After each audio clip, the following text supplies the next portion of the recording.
কৈলাসহরের মিউনিসিপ্যালিটি থেকে আমরা শুরু করতে চাই যে কৈলাসহরে এশিয়ান ডেভেলপমেন্ট ব্যাংক থেকে যে জল নিষ্কাশনের জন্য যে ড্রেন করা হচ্ছে,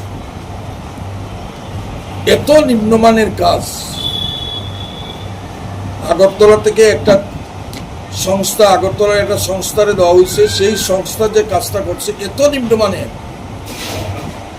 অথচ এখানে কোটি কোটি টাকার কাজ এই সংস্থাগুলা করছে জল নিষ্কাশন। কিন্তু আপনারাও জানেন, যেহেতু কৈলাসহরের বাসিন্দা, আমরাও জানি আমরা কৈলাসহরের বাসিন্দা, কিন্তু জল নিষ্কাশনের এখনো সুস্থ পরিবেশ তৈরি হয়নি এই মিউনিসিপ্যালিটি এলাকায়।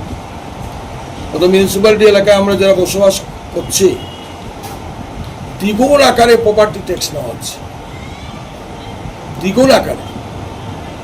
যদি প্রপার্টি ট্যাক্স না দেওয়া হয়, চিফ এক্সিকিউটিভ অফিসারের মাধ্যমে বাড়িতে নোটিশ পাঠিয়ে দেওয়া হচ্ছে।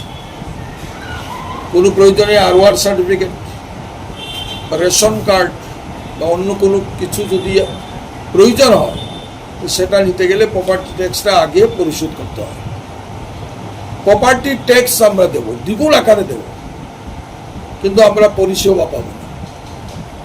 গলি রাস্তার সংস্কার হয় না, স্ট্রিট লাইটের অবস্থাও করুন, রাস্তাঘাটের অবস্থা তো বিপর্যস্ত। কৈলাসহর মিউনিসিপ্যালিটি ডেভেলপমেন্টের কাজের ব্যবস্থা করাটা আমরা আজকে আপনাদের মাধ্যমে সরকারের কাছে দাবি জানাই, নতুবা কৈলাসহরবাসীকে নিয়ে শহর উন্নয়নের জন্য আমরা বৃহত্তর আন্দোলন সংগঠিত করতে পিছপা।